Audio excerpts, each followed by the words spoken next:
Hi, welcome. Enjoy the content, subscribe, and turn on notifications.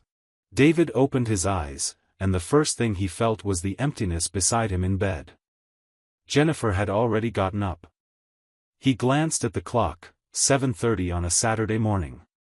Back in the day, they used to stay in bed late on weekends, talking about nothing and everything, planning the day, laughing at silly things. That was a long time ago.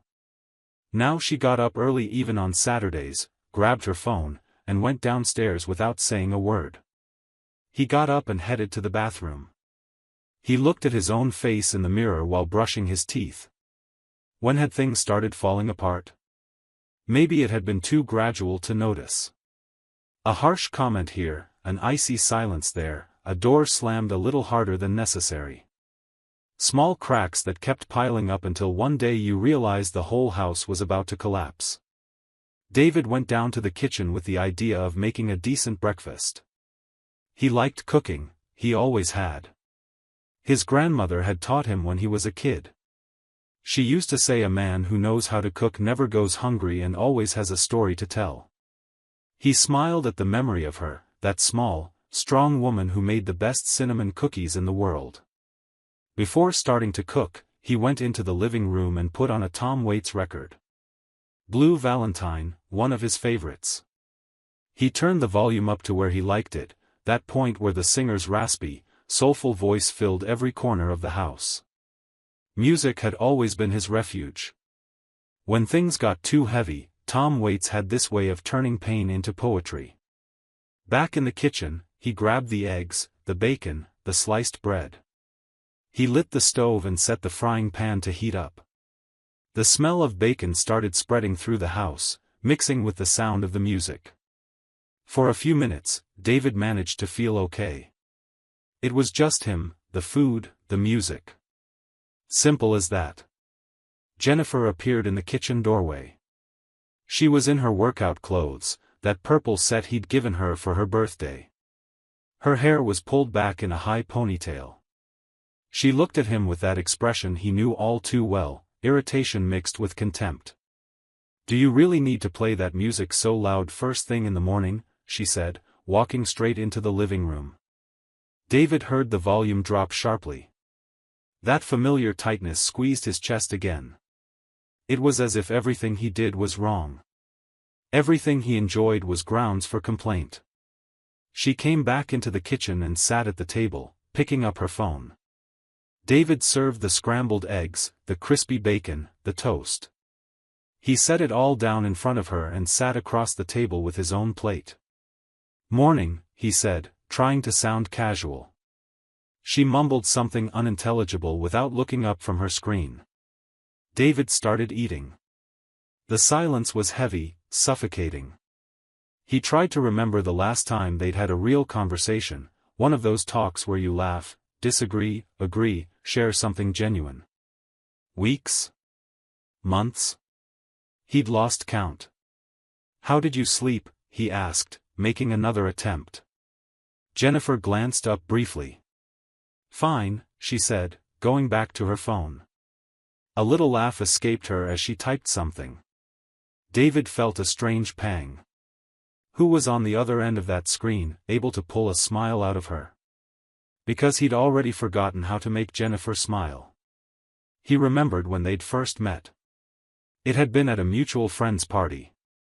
Jennifer was in the corner of the room, chatting with a small group, and when she laughed, he heard it from where he stood. It was a contagious, genuine laugh. He spent the whole night trying to get close to her, and when he finally did, he found out she loved old movies, jazz, and mystery novels. They talked until sunrise. 3 months later, they were living together. A year after that, they were married. "Do you have any plans for today?" David asked, holding on to the hope that maybe they could do something together. Jennifer sighed, as if the question were a burden. "I've got some things to take care of," she replied vaguely. Things always meant she was going out, and he'd stay home. Alone. As usual. They finished eating in silence. Jennifer took her plate to the sink, rinsed it quickly, and went upstairs. David stayed there, staring at the empty chair where she'd been just seconds before. The house felt bigger when she left. Colder. He cleared the dishes, washed them, put everything away. Automatic, mechanical movements he did without thinking. He decided to wash the car. He needed to do something, keep his mind occupied. He grabbed the bucket, the sponge, the soap, and headed to the garage. The car was dusty, covered in dry leaves. He opened the garage door and got to work. The cold water on his hands, the repetitive motion of scrubbing, the morning sun hitting his back, it was almost meditative. That's when he saw Larry. The neighbor next door was standing in front of his house, apparently checking his mailbox. When he saw David, he waved. But there was something in that wave, something David noticed but tried to ignore. Larry had a smile on his face. A smile that seemed to hold a secret. A smile from someone who knew something you hadn't figured out yet. David waved back, forcing a polite smile. Larry had lived next door for about 3 years. They'd exchanged a few words here and there, talk about lawns, the weather, sports. Nothing deep. The guy was divorced, lived alone, worked in sales or something like that. David had never paid much attention. But now, something in Larry's look made him uneasy. It was as if he were saying something without words. David went back to washing the car, trying to push that strange thought away. He was being paranoid. It had to be that. When he finished, the car was gleaming. He put away the supplies and went inside. Jennifer was coming down the stairs with her phone pressed to her ear. When she saw David, her expression changed. She said something quick into the phone and hung up. "Who was that?" he asked, trying to sound casual. Jennifer walked right past him. "My mom," she said without looking back, heading back upstairs to her room. David stood there in the hallway. Something was off. He felt it in his gut, that freefall sensation. Jennifer was lying. He knew it. He knew her well enough to tell when she was hiding something, the way she avoided eye contact, the slightly higher pitch in her voice, the rush to end the conversation. He went upstairs to the bedroom. The door was closed. He knocked. "I'm changing," she called from inside. "Can you wait?" David went back to the living room and turned on the TV. He flipped through channels without really paying attention to anything. His mind was elsewhere, trying to piece together a puzzle he couldn't quite see clearly yet. Jennifer left the house around 3 in the afternoon. She said she was meeting a friend for coffee. David waved from the window as she got in the car and drove off. He stood there, watching the car disappear around the corner. Then his eyes automatically drifted to Larry's house. His car was still in the garage. David spent the rest of the afternoon trying to distract himself. He watched a game on TV, read a few pages of a book on the coffee table, tried not to think. But it was impossible. His mind kept circling back to the same place, to that feeling that something was happening right under his nose, and he was the only one blind to it. Jennifer came home after dark. She walked in with a neutral expression, as if she'd just returned from an ordinary afternoon. "How was it?" David asked. "It was good," she said, heading straight upstairs to her room. Again, that superficial exchange, that distance that seemed to grow wider every day. That night, they lay in the same bed but in different worlds. David stared at the ceiling for hours. Jennifer was turned on her side, facing away from him. He reached out, almost touched her shoulder, then pulled back. When had touching his own wife become something strange? When had they stopped being a couple and turned into just two people sharing the same space? He thought about everything he'd built with her, the house they'd bought together, the trips they'd taken, the arguments they'd had and resolved, the plans they'd made for the future. Where had it all gone? How could something that felt so solid crumble so completely? David finally fell asleep after 3 in the morning. His dreams were confused, full of closed doors and distant voices he couldn't reach. When he woke up on Sunday, Jennifer was already gone again. A note on the kitchen table said she'd gone to the gym. David crumpled the paper and threw it in the trash. He knew something was about to blow up. He could feel it in his bones. It was only a matter of time. On Monday morning, David was at the office. His desk was piled with reports he needed to review before the 10 o'clock meeting. He tried to focus on the numbers, but his mind kept drifting back to that strange weekend, Jennifer leaving and returning without explanations, Larry's smile, that feeling that something was going on behind his back. His phone vibrated. A message from an unknown number. David opened it without thinking much. It was a video file. He hit play and felt the world stop. The image was shaky, clearly filmed from a distance through a window, but there was no mistaking it. Jennifer was in Larry's living room. They were on the couch. They were kissing. His hands were in her hair. Her hands were under his shirt. David locked his office door. He sat in his chair and watched the video again. And again. As if watching it more times could make it less real. But it was real. It was Jennifer. It was Larry, the neighbor who waved at him with that secretive smile. His stomach churned. He ran to the bathroom and vomited. When he returned to the office, his phone vibrated again. More messages from the same number. This time, photos. Jennifer entering Larry's house on a Tuesday afternoon. Another photo of her leaving his place on a Thursday. More photos, different days, different outfits.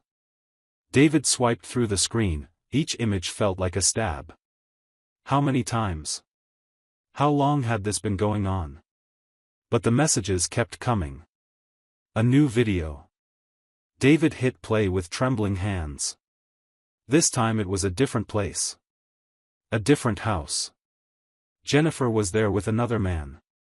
Mark. The guy who lived 3 doors down, the one who always talked football whenever they crossed paths on the street. David had talked to him several times. He'd even watched a game at his place once. And now he was watching his wife take off her shirt as Mark pulled her toward the bedroom. David threw his phone on the desk. He stared at the wall. His mind tried to process, but there was too much information. The betrayal alone was devastating enough.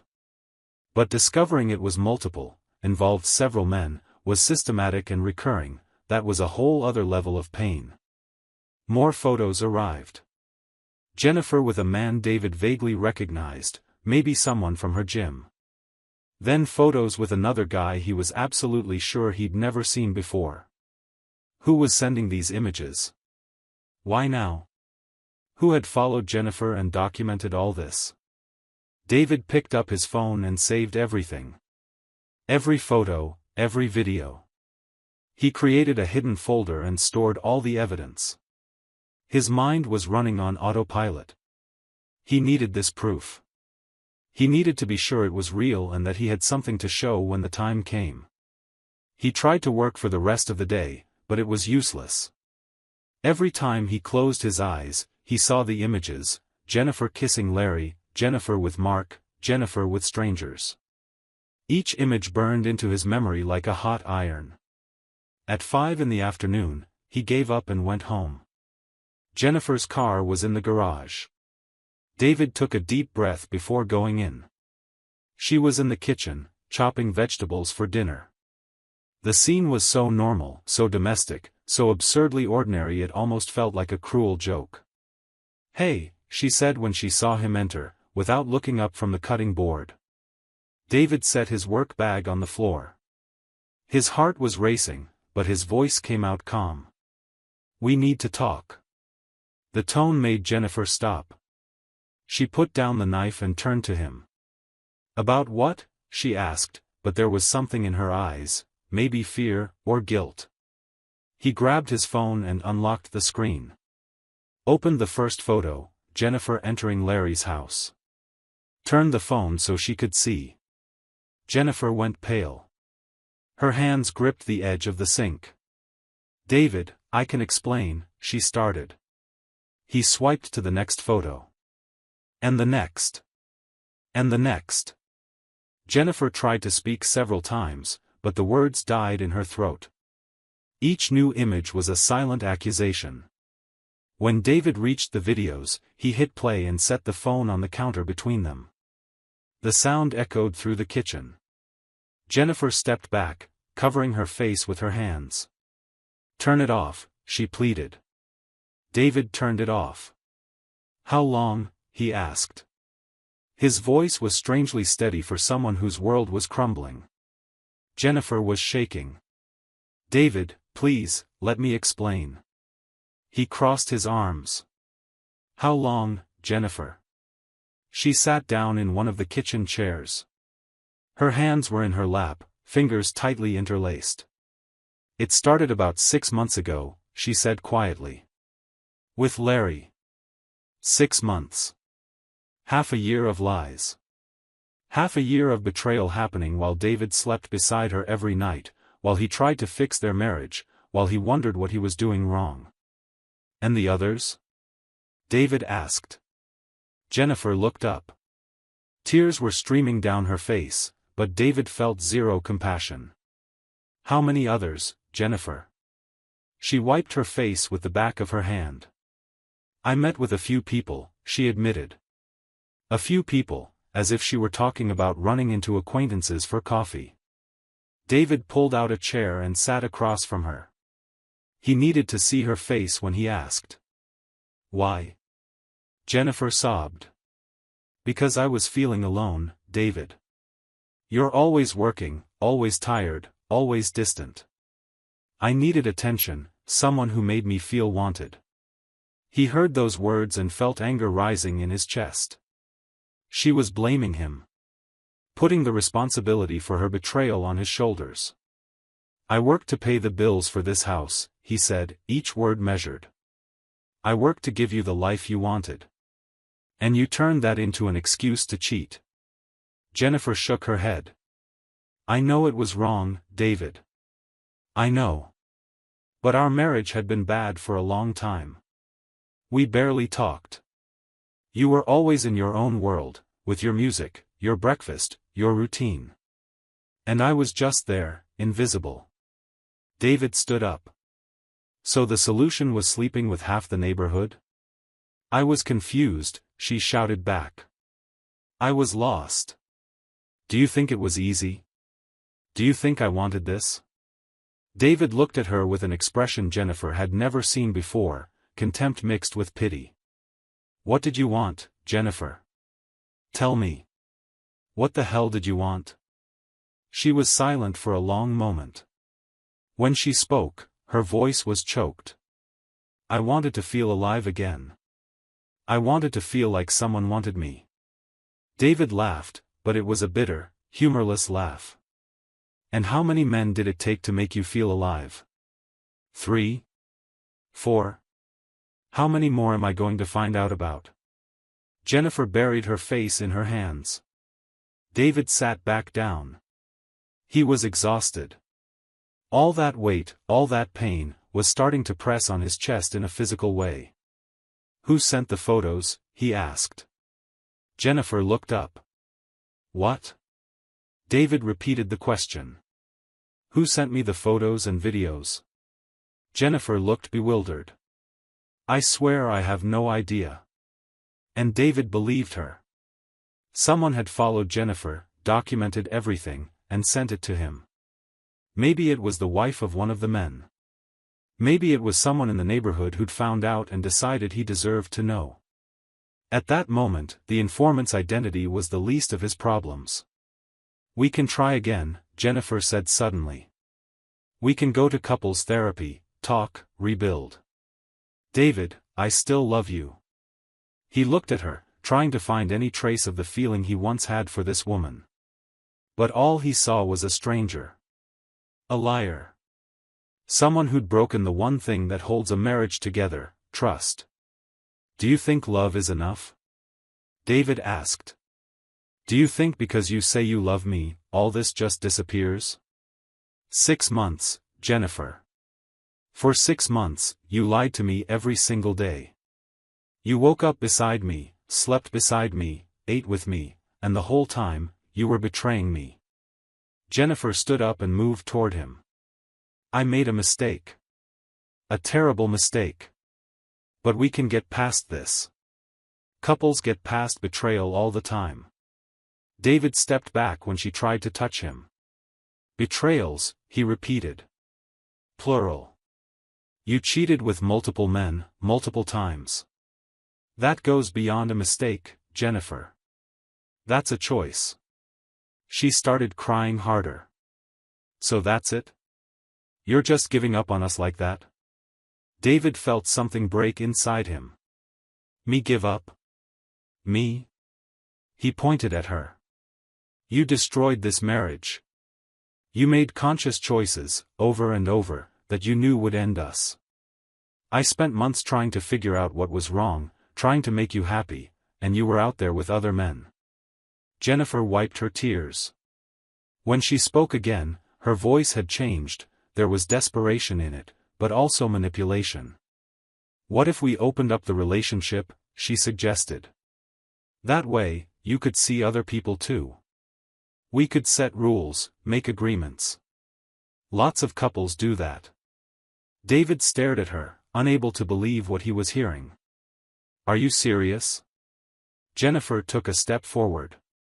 I am. We could try. At least then we'd be honest with each other. Honest. The word sounded like a joke coming from her. Jennifer, you cheated for 6 months before suggesting this, David said, his voice tired. You want to open the relationship now because you got caught. You want to turn your betrayal into something acceptable, give it a nice name to justify what you did. But that's a lie. She tried to argue, but David raised his hand. Stop. Just stop. He walked over to the kitchen window and stared out at the backyard. The grass needed mowing. Leaves had piled up near the fence. Small, ordinary details of an ordinary life. But nothing was ordinary. Maybe it never would be again. I loved you, David said without turning around. When I met you, I thought I'd found the right person, the one I'd grow old with. We made vows, Jennifer. Promised fidelity, respect, partnership. And you broke all of it. Jennifer sobbed behind him. I can still be that person for you. David turned around. You could have been. But you chose to be something else. He went into the living room, grabbed his car keys. I'm staying at a hotel tonight. Tomorrow I'll come back for my things. Jennifer ran after him. David, please, we can talk more. Just stay. We'll figure this out.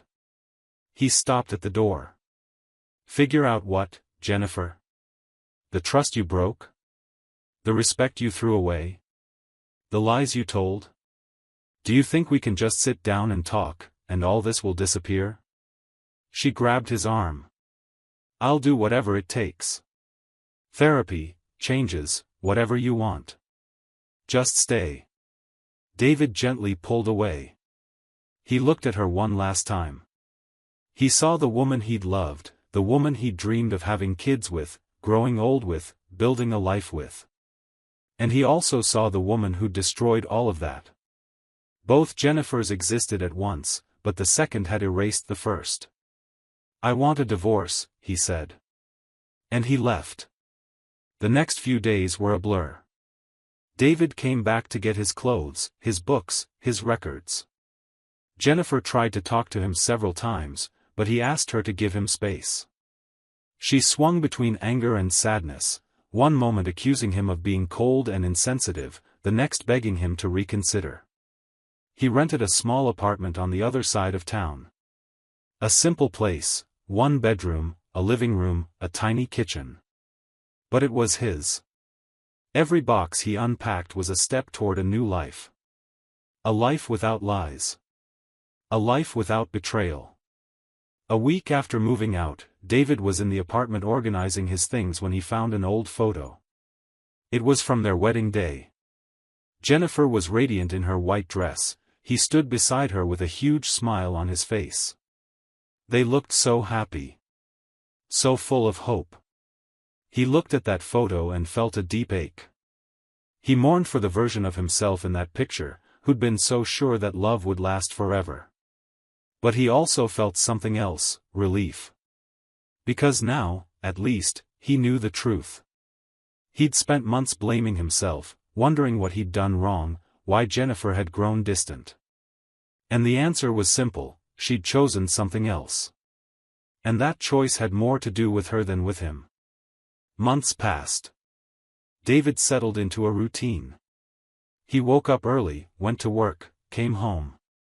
On weekends, he cooked. He played Tom Waits as loud as he wanted. He read his books. He did everything his way, no apologies, no justifications, no walking on eggshells. He knew that one day he might meet someone again. Or maybe not. But for now, he was learning to be okay on his own. He was rediscovering who David was when it was just David, without being someone's husband, without carrying the weight of a broken marriage.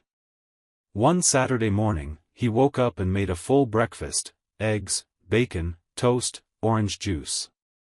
He sat at the table and ate slowly, savoring every bite. Music played in the background. Sunlight streamed through the window. And David smiled, a small but genuine smile. He'd lost a lot. He'd lost his wife, his dream house, the illusion of a planned future. But he'd gained something too. He'd regained the truth. He'd gotten his dignity back. He'd found the freedom to start over.